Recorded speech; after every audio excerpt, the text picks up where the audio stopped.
I remember in the early days, there was some type of graphic or image inside of LinkedIn that showed all of the secondary and tertiary connections that a single individual connection could bring to you.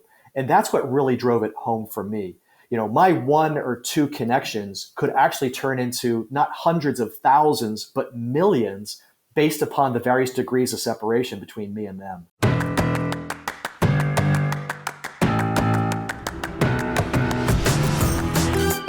Welcome to the Marketing Expedition Podcast, an auditory journey through the latest in marketing, branding, and advertising.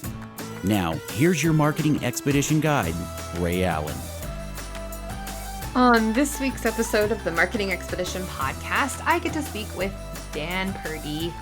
And Dan is a Director of Partnerships for Cultivate Advisors. And Cultivate Advisors is one of the fastest growing small to medium-sized business advisories in North America, and appearing on the Inc. 5000 list the last 4 consecutive years. They partner with committed entrepreneurs in propelling their businesses beyond expectations. And Dan is a veteran of numerous Fortune 500 companies, a published author, and a Lean Six Sigma black belt. As an entrepreneur himself, Dan started 4 ventures with 2 exits, and he speaks with entrepreneurs and business owners daily, qualifying them for a 2-hour free advising session with one of their 60 plus experienced business advisors in 160 different industries. So we're going to talk a lot about behind the scenes of referral partnerships, and you even get to hear about the Arctic survival story and all kinds of wonderful fun things on this podcast interview with Dan. You're in for a treat. But first, it's time for our marketing essentials moments, the basics that you need to continue helping you build your brand and your bottom line. And this week's topic, I wanted to discuss how much you should be spending on your marketing budget. I get this question a lot. And so I'm going to try to tackle it, but just know it depends on the industry you're in, the stage of where you're at in your business. If you're a startup, if you're, approaching the teenage years of your business, if you're a long-time company looking to grow or kind of get out of a stagnant, slow and steady pace and you want to scale. So there is a lot of caveats here as to how much you should be spending on your marketing.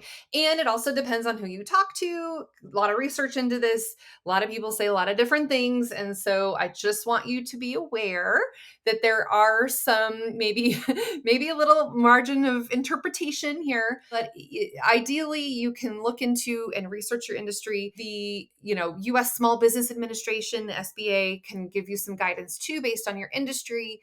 Also, if you belong to industry trade associations, or if you subscribe to your industry magazines, or you have a community or forums that you can ask other people. I belong to a peer group of other ad agency owners across the nation. And so, of course, asking these questions are always helpful and vital. And of course, I've heard, after 20 years of being in business, I've heard all kinds of different ways to calculate what percentage of marketing budget you should allocate to your overall budget. So let's just kind of take into consideration some things when you are creating your marketing budget and how much you should put towards it, right? I've heard of a percentage of revenue, a percentage of your adjusted gross income. I've heard now a percentage of your operating expenses, which is new to me because it's always been percentage of revenue or percentage of your adjusted gross revenue after all of your expenses and revenue are taken out. And then, some people look at it in a different way. So let's just dig into it and kind of think about when you're developing your budget, where you're at in your process, right? Where is it that you're going to want to spend the money? If you are ramping up, then of course you're going to be spending more. You're investing to get that return on your marketing investment, or otherwise known as ROMI. And I've seen anywhere where people will say, okay, this is 3 to 5% of your annual revenue if you're less than, if you make $250,000 in your business, right? Upwards up to 20% of your revenue if you are in high growth mode and you are doing everything to continue to build that brand in the early brand building years. You could look up to 20% of your sales, top line revenue, that you would put back into your marketing in order to establish yourself in the marketplace, especially if you're a brand new brand. Now, rules of thumb can also mean that if you are kind of in the steady growth mode, but not necessarily scaling to the nth degree, right? Maybe 7 to 8% of total revenue could be spent on your marketing, but splitting the budget between brand development costs, including channels to promote your brand, and of course, your website and your blog posts that you may do, any sales collateral or one sheets or sales sheets or slick sheets, whatever you want to call them, the printing, the mailing, all of those types of things. And then of course, any kind of campaigns that you want to put to build your business. And if there's specific campaigns to sell specific items or services or products, right? And then you're going to have PR costs and advertising costs. Maybe there's events that you're putting on. Maybe it's a grand opening, or maybe it's an anniversary party, or those types of things that are all part of marketing. Maybe it's a networking event that you're hosting. Maybe it's an industry trade show, or whatever it is, right? All of these things go into your marketing budget. Now, some people will assume the cost of the salaries of the people who spend time on marketing.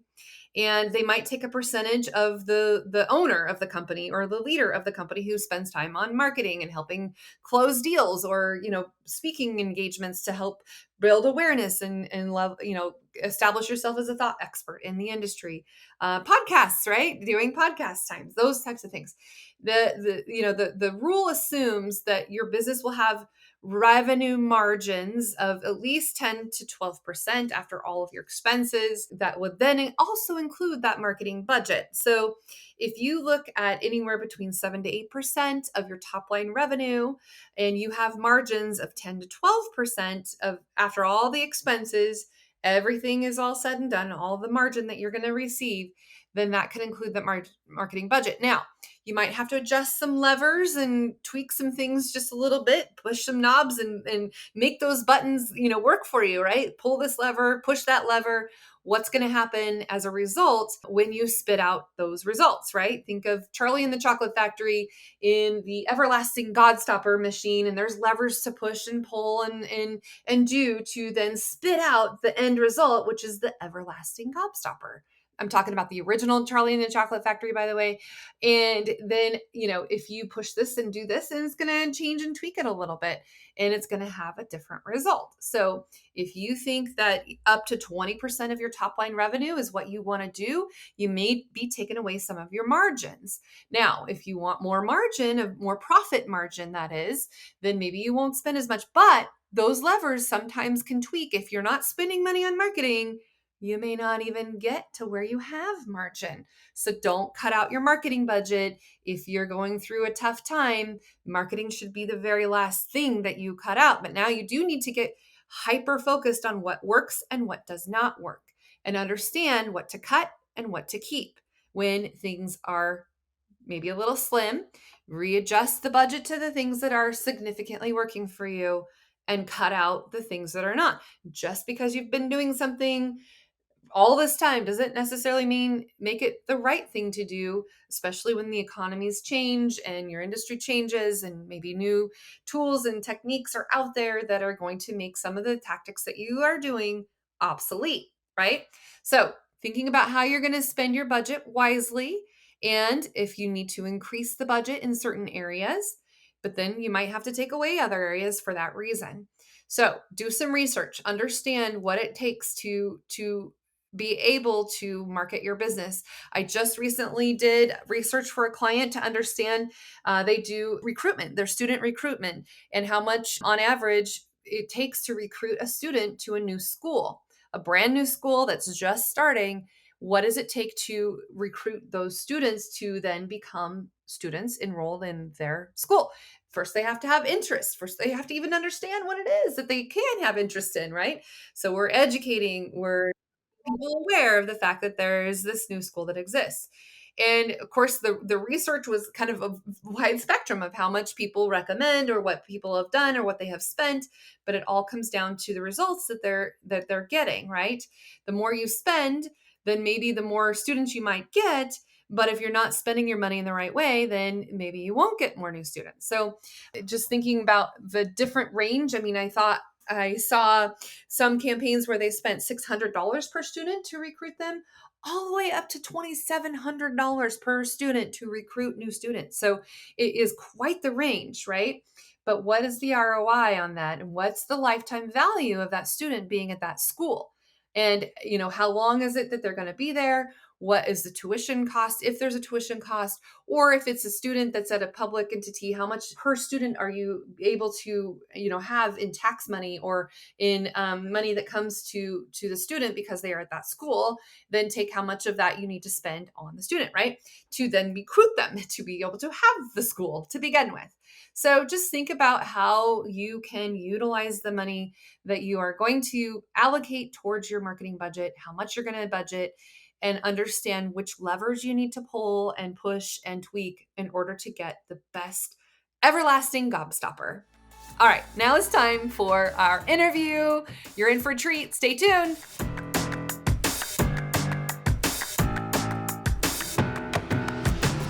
Welcome to the Marketing Expedition podcast. I'm your host, Ray Allen, and the president and CEO of Peppershock Media and the founder of the Marketing Expedition community. And today's guest, we have Dan Purdy with us. Dan, welcome to the show. Thank you, Ray. I'm happy to be here. So Dan, let's just dive right in and give a little bit of an overview. I know we have the bio, but I wanted you to tell us a little more about you and what you do and the company that you're working for and all the wonderful things. So just maybe share a little bit about you, Dan. Sure. Well, thanks so much for having me. I've got about 18 years of experience in Fortune 500 companies, and sprinkled throughout that, I've also been an entrepreneur and a small business owner. So this included everything from food, retail, to management consulting. I've authored a book, and then most recently sold a staffing and recruiting franchise in British Columbia. Ooh, let's talk about the book a little bit more. That's exciting. Tell me more about the book, Dan. Sure. So basically, it's a book about strategic planning, but for individuals. And we have 5 fires that we all struggle to, battle on our daily lives. And so FIRES is an acronym for financial, internal, relational, external, and spiritual.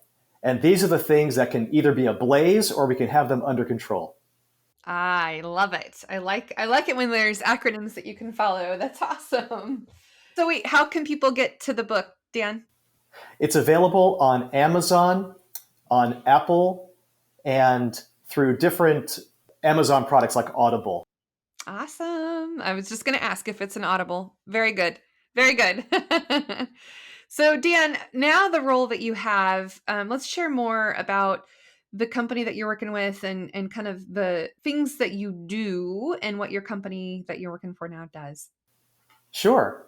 So Cultivate Advisors is a business advisory comprised of 60 W-2 employed advisors, and they consult in 160 different industries. So we're industry agnostic.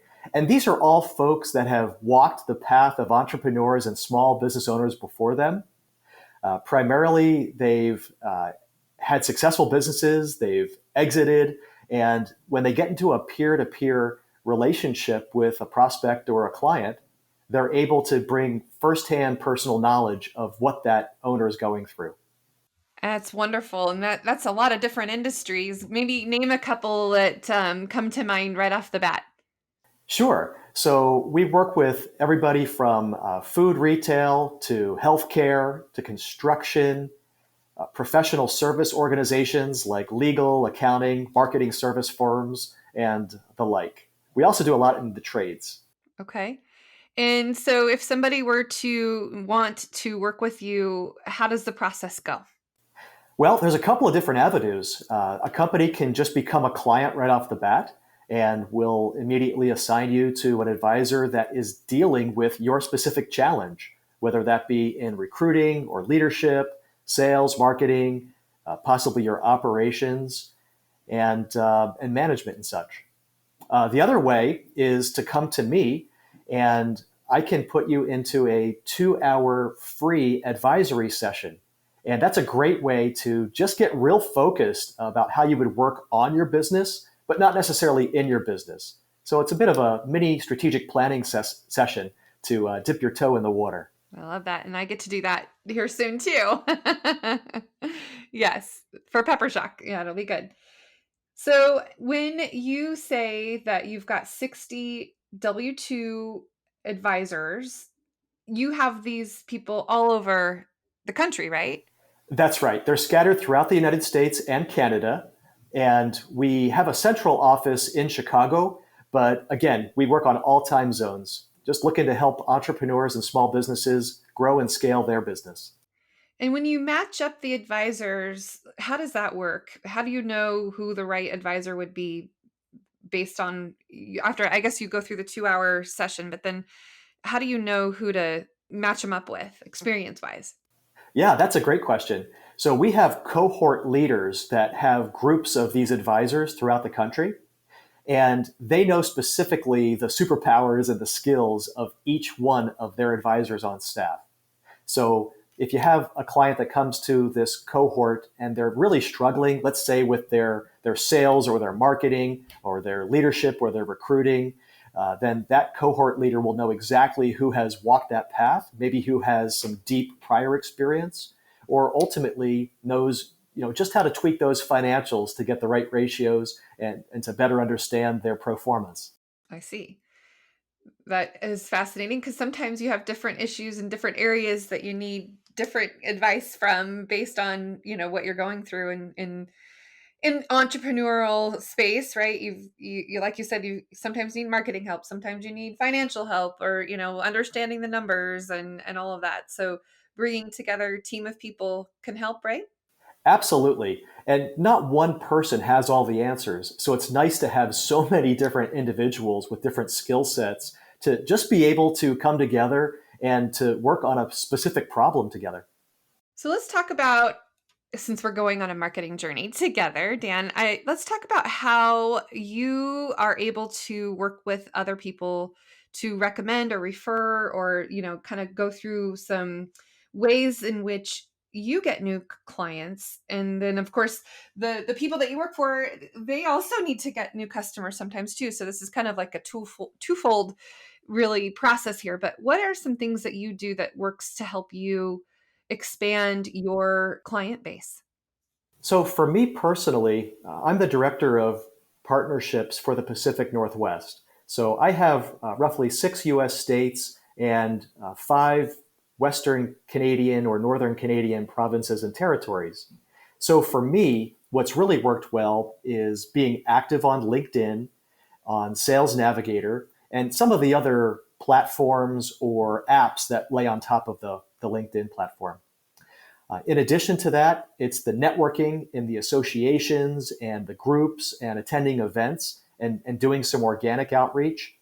Personally, I love door to door. I really enjoy the cold call and getting to know folks within the chamber and just pulling doors, ringing phones. That is amazing because not a lot of people enjoy that. Yeah, it's a little bit different post COVID because not many people are receptive. But at the same time, it's really nice to have that human connection again. Yeah, no, it takes a special kind of person to enjoy doing cold calls.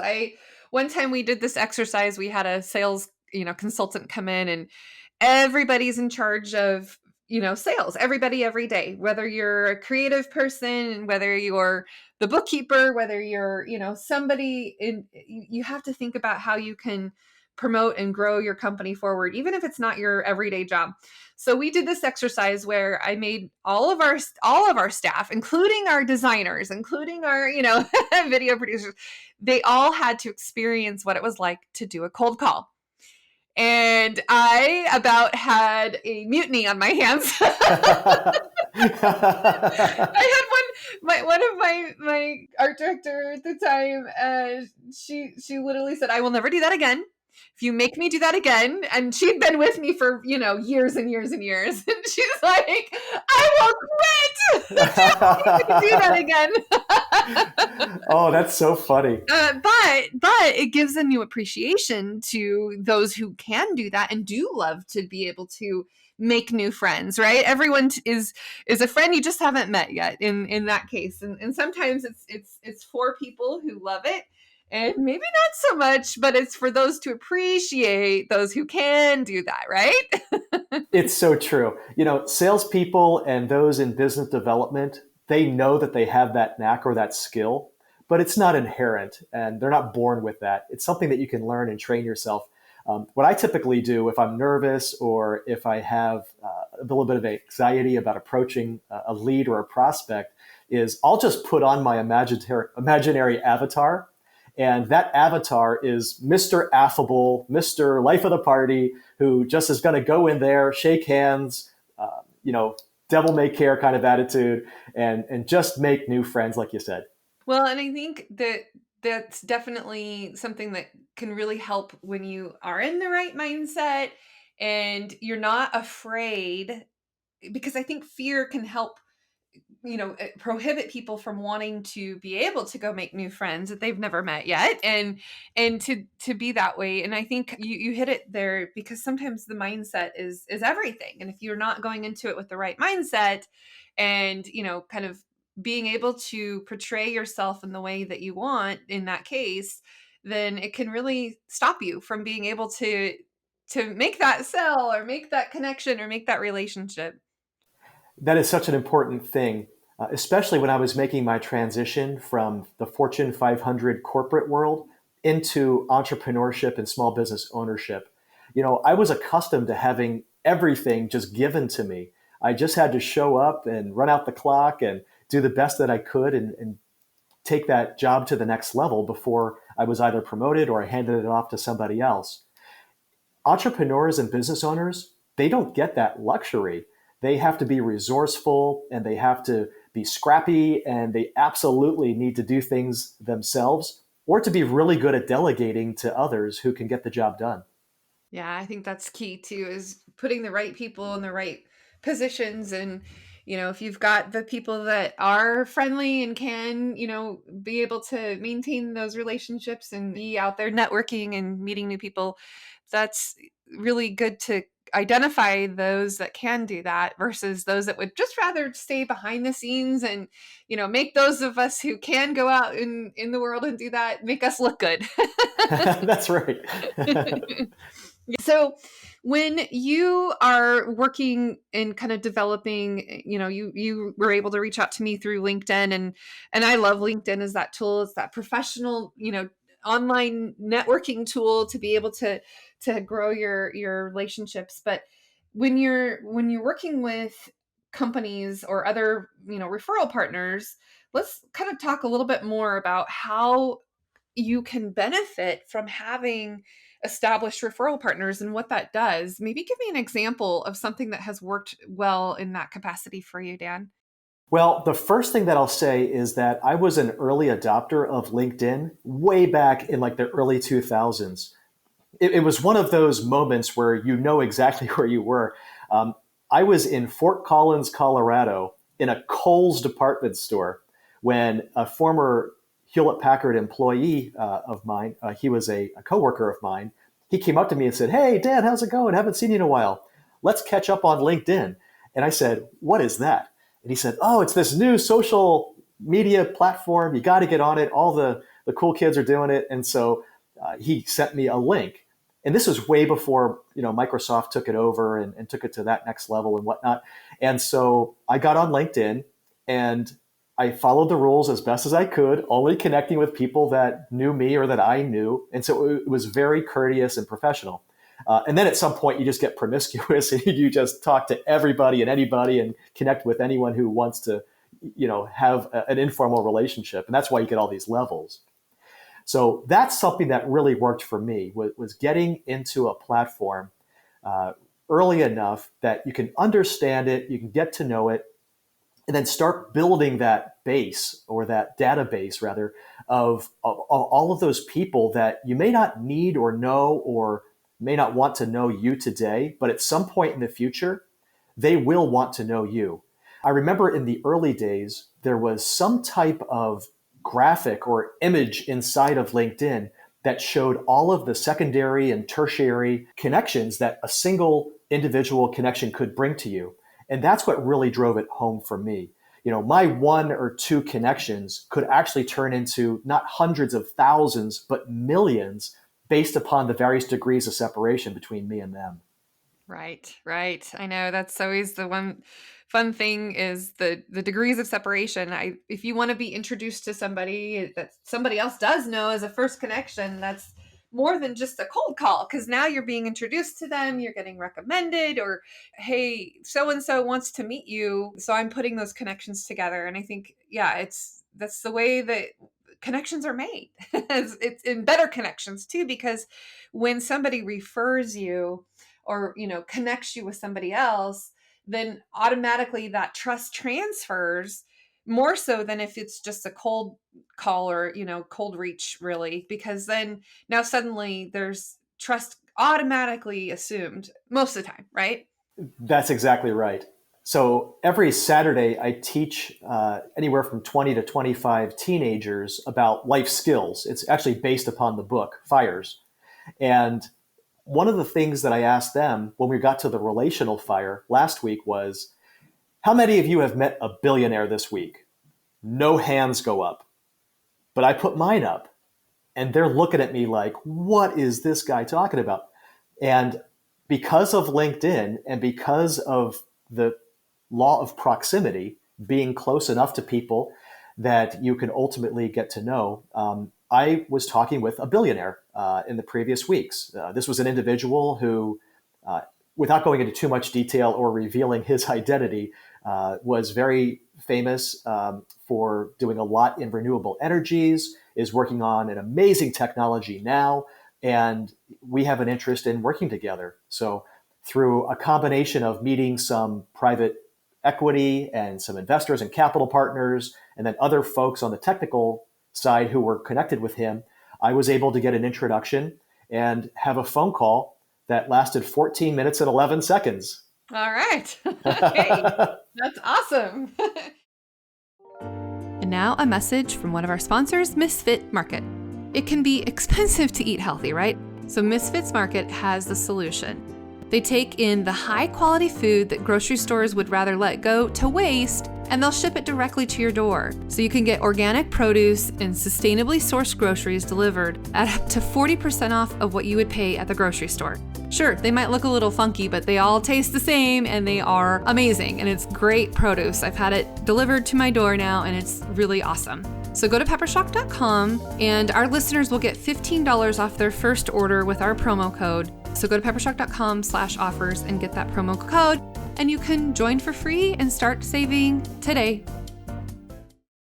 And you're right. I think through connections and being introduced to other people, and I mean, I love to make connections too. When I know some people that if we're at a function together that I feel like they should know each other, if they both know me and they don't know each other, I love to make those connections and say a little something about each one of them just so that it's like a more meaningful connection, right? And I mean, you can do digital intros, but I love to do it when we can and face to face. I mean, pandemics kind of changed that from not being able to do as many events, but now it's starting to come back around. And I think it means something more when you can get introduced that way.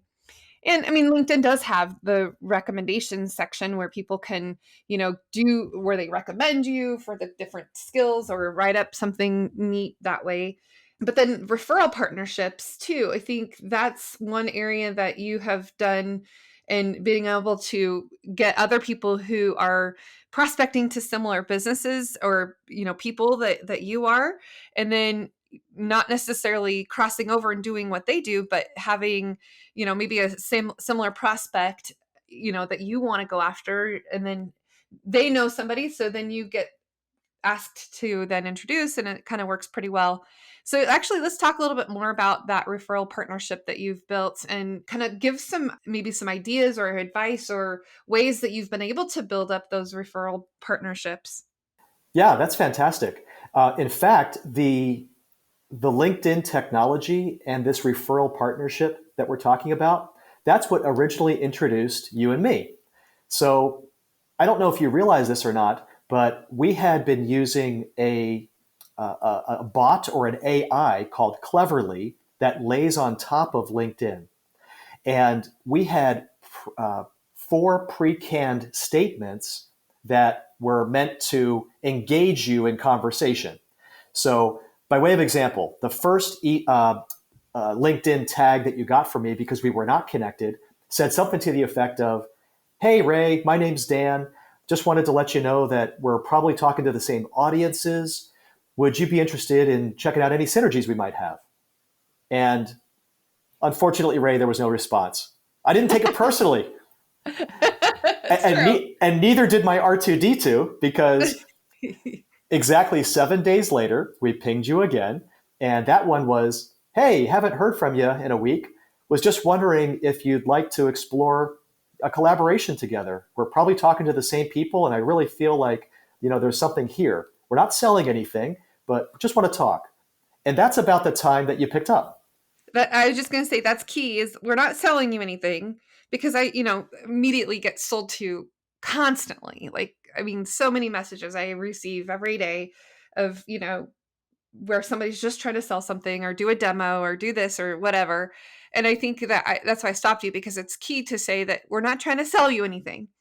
And maybe and then what kind of caught my attention is like, okay, well, if we are talking to the same people that we want to prospect, he might know people, I might know people. This could maybe see where we can take this and explore with this. I mean, and you ended up on the podcast, so obviously we're exploring this in, a big way. But I think that the key thing there, really, just for those of you listening, is that you're not trying to sell something right off the bat, right? You're just wanting to build that relationship and referral network. So carry on. Sorry, I interrupted because I thought it was such a key component, is that you're not trying to sell something right away. I think you nailed it, and you drove the point home. And that is, we're just developing a relationship. In the days since that original interaction on LinkedIn, it's only been a week or two, maybe a couple of weeks. We've gotten to know each other a little bit. I still feel very strongly that there's an opportunity for you and your listeners to have a lot of benefit from some of the services that Cultivate Advisors provides, but more important, to be able to interact with others and learn about how to just be authentic and be human again. When COVID hit, we just got so scared. People were, covering their faces. They weren't touching anymore. We could no longer have eye contact or interaction and observe the things that, as marketers, we had taken for granted all of those years. And so that in-person contact and just interaction has become lost, I think. Not to the point that it's fatal or that we're never going to recover, but rather it's just more important to do more after you make that initial electronic or digital connection. Right, right. So now, Dan, what if I didn't respond after the 7 day, what happens after that? Do you keep trying to follow up with people? What's the next message in your sequence? Well, C3PO would have hit you up two more times and then would have had, dismissed himself and said, Yeah, "Well, I guess you don't want to talk. I don't want to waste your time. Bye-bye." yeah, Um, but in that particular case, I would have still held on to your ankle and come after you, because I know we have so much in common that we needed to talk about. yeah, of course. And it happens. I mean, sometimes it does happen, sometimes not, but the idea is just being able to use the tools and the technology that, I mean, there's so many things out there now, and AI has done to be able to, automate the process as much as you can, but then there's still human intelligence, right? Not just artificial intelligence, but not just machine learning, but there's still got to have that human component, because that's the relationship. I don't think the computers can make a human relationship happen as much as what humans can. So there's still something to be said about the human component, right? Yeah, that is so true. Yeah. And from my perspective, it's more important these days to get off of LinkedIn as quickly as you can. Even if you have to move it to an email or, better yet, a phone call, just keep going to the next step so that you're not stuck in this endless conversation about the weather and things that just don't matter. Well, yeah, and like LinkedIn has those automated responses, happy birthday or happy work anniversary, and people just, yep, thanks, so it's just little small talk, but you're right, moving it off and having a Zoom call or having, or whatever streaming video service you use these days. But it is, because then you can start to develop that relationship and start to identify and find solutions, or understand and hear and listen to people's stories and kind of what their challenges are, and then you start to know how you can help them in some way or another, right? Yes, that's right. And then once you get them off of the automation and the digitalization there, then it's time to have a conversation and to be just really true and honest and authentic with what message that you think there might be there. And for us, that's just a discovery call. Hey, what's going on in your world? What's important to you? These are the things that I'd like to talk about, and just kind of going through your purpose or your agenda, what outcome you want, and what decision you'd like to have at the end of that discovery call. And then you took it a step further and said, "Oh, I'd like to introduce you to the president of our company," and set up a meeting, just a half-hour meeting with him. So yeah, and it makes your prospect feel special, because then, oh, they're going to give you the attention from the president of the company. And same thing for me. Like, when my staff will talk to prospects and then they want to meet with me, it doesn't necessarily matter that it's me, Ray Allen, it's the president of the company, because then it's like, okay, they're giving their time, which we all know, people, busy entrepreneurs are, sometimes their time is pretty valuable. And so it helps to continue on that relationship and understand, the process that you're going through. So how many referral partners do you have, Dan? Like, how many times have you set up kind of referral, relationship networking sort of partnerships? Yeah, so we have dozens across the company, and the ones that are most effective to us are the people that are in front of our same audience. We've identified our ideal client persona, and we've talked about the folks that would be, obviously really hot for us, the people that obviously we would want to do business with immediately. And then we've got secondary and tertiary personas. But in this particular case, we really target marketing companies like yourself. I mean, you're amazing, Ray, because you've got this, podcast. You've got an amazing media company. You're doing lots of stuff outside of this with you're an adjunct professor, and you've got all kinds of consulting and international speaking and so on.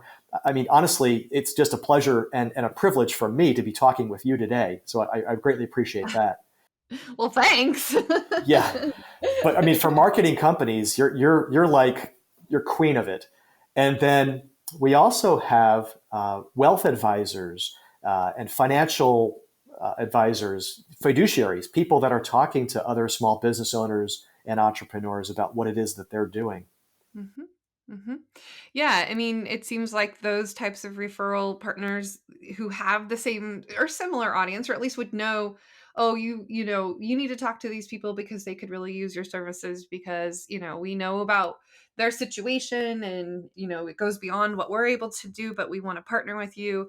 And then it kind of is a reciprocal effect, because now other people who could be a great client fit for us, or for the the other financial advisors, or whoever it is, because now you've, like that billionaire you met, who he might need some services from, and you can make those connections.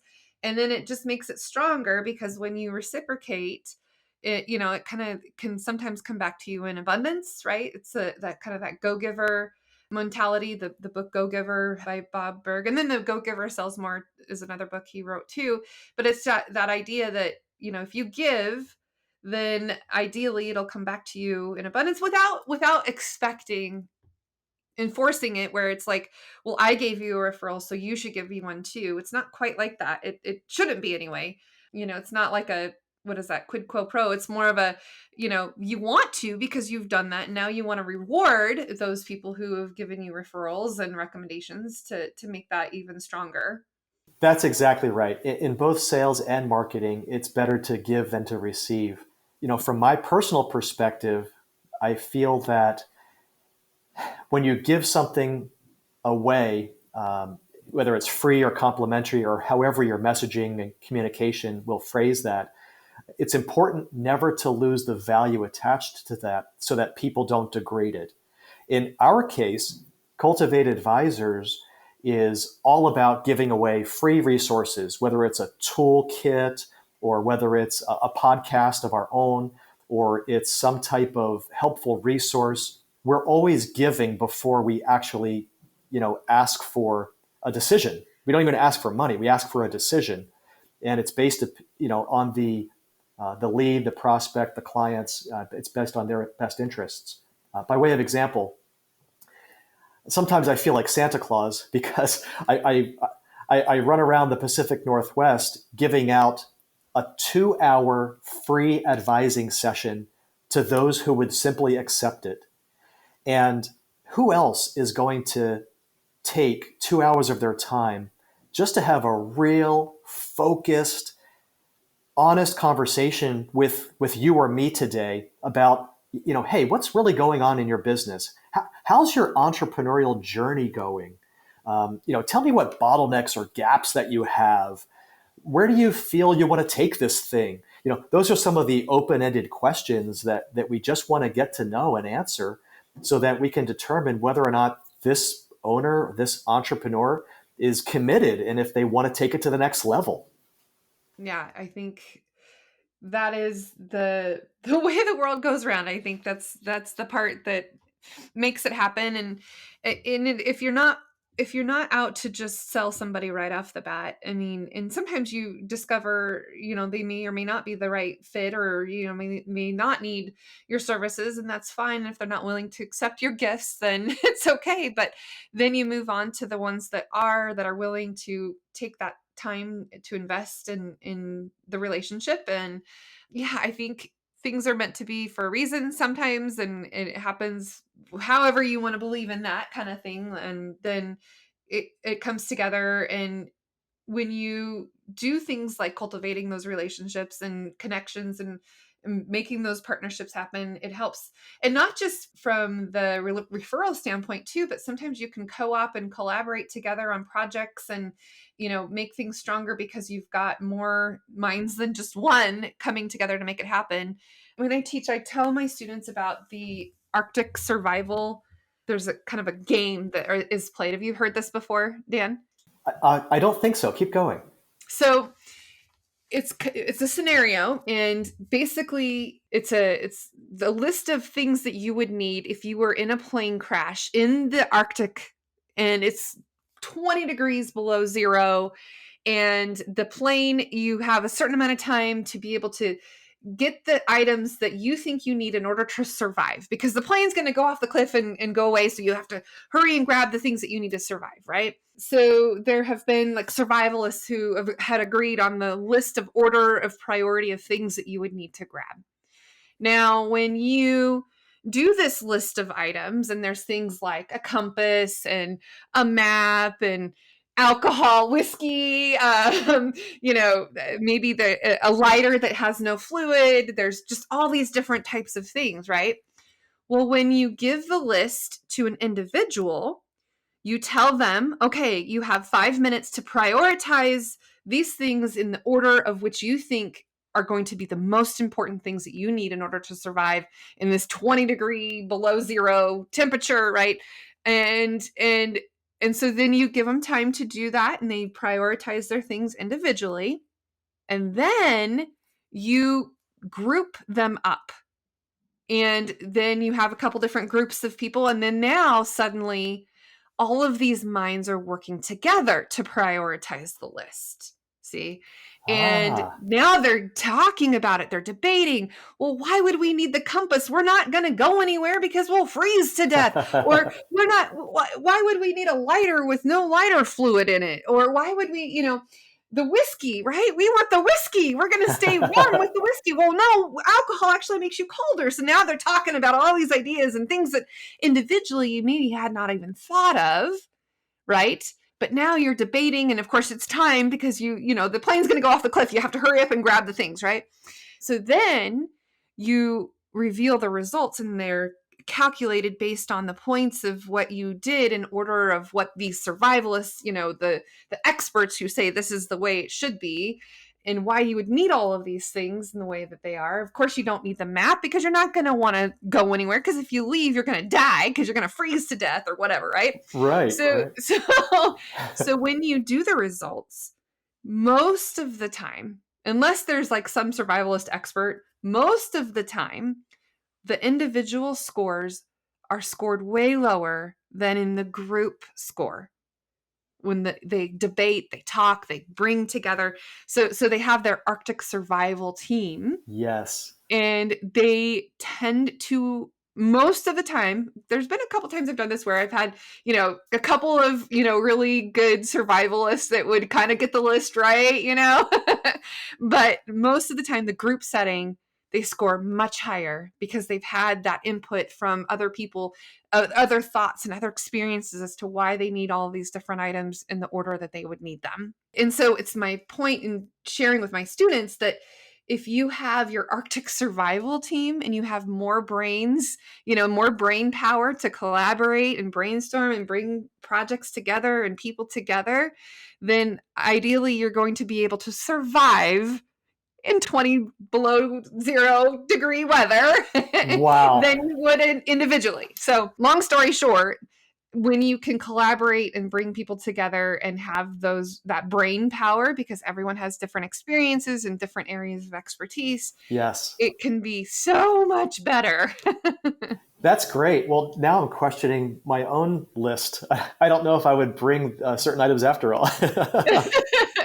Yeah, you can Google search Arctic survival team, and they have, a list of, I can't remember, 15, 20 things that they list out, and like spare clothes and this, that, and the other. But sometimes individually people will put, I need a compass so I can navigate where I need to go. Well, then other people are like, no, you're not going to want to leave because then you'll freeze. And, so Right. it's just a fun little tool that I use with my students to be able to get them to realize that they need to work together, better together. Yeah, there you go. I wonder which of the 15 items includes the Snickers bar. Yeah, right? Yes, we need that for so we're not hangry. That's right. Well, I've heard it satisfies. So That's right. Oh my gosh. Well, Dan, tell everyone how they can reach out to you if they are interested in learning more and potentially even interested in doing the 2-hour session with your consultants or advisors. How can they get a hold of you, Dan? yeah, the best way is to go to cultivateadvisors.com. You can also email me direct. I'm Dan P. at cultivateadvisors.com. And my phone number is 360-392-5781. Excellent. And if anyone listening, you hear this message and it's something that you want to do to reach out to Dan, let him know that you heard it from Ray Allen on the Marketing Expedition podcast, because I think it is that reciprocating thing that we're talking about here, where, and it's always good to know the source of where your referrals come from and tracking all of that. So we measure what we treasure, right? That's exactly right. Awesome. Any other parting words, Dan, that you'd like to share with our audience today before we sign off? I just want to speak directly to the entrepreneurs and the small business owners out there. I've had 4 ventures myself and 2 exits, and it's hard. Every day is tough.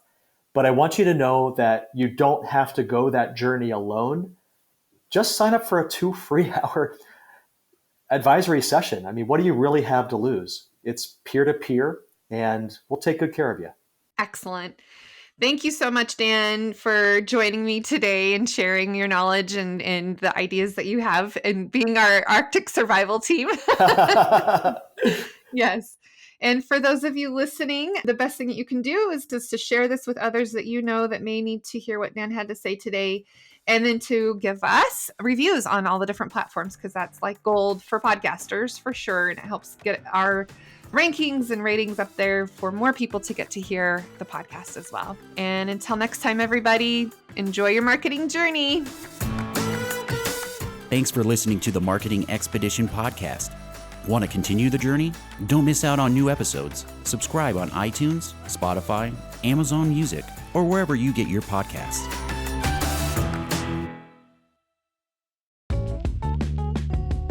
Wouldn't it be great if there was one place you can go to get all the latest information and tips about marketing and advertising? The Marketing Expedition community is that place. People like you gather in our online community to build relationships with others and find the latest marketing trends, tactics, tools, and technology. We help you build your brand and your bottom line. Start your adventure today. Visit themarketingexpedition.com to find out more.